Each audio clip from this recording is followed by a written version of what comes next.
तर आता आपण आलोय सोनेवाडी गावातील ओम चैतन्य कानिपनाथ महाराजांच्या आश्रमामध्ये. येथे आजपासून सप्ताह चालू होतोय. श्री हनुमान जन्मोत्सवानिमित्त आयोजित केलाय. 108 कुंडात्मक सहस्त्रचंडी महायज्ञ पण होणार आहे आणि हा कार्यक्रम आपण 7 वर्षापासून करत आलोय.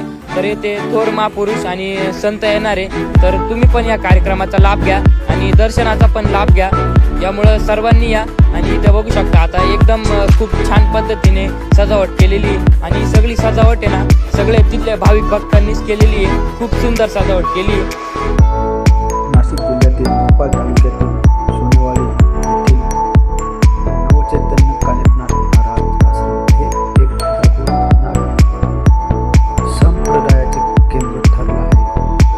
श्री महंत दिगंबरजी महाराज उर्फ हनुमान बाबा यांच्या मार्गदर्शनाखाली चाललेल्या या आश्रमात कानिपनाथची सेवा, नित्यपूजा, भजन आणि समप्रवर्तनाचे कार्य चालते.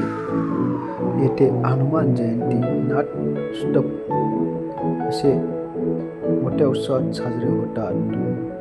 आश्रमात हनुमान जयंती महायज्ञ, सामुदायिक पारायण सोहळे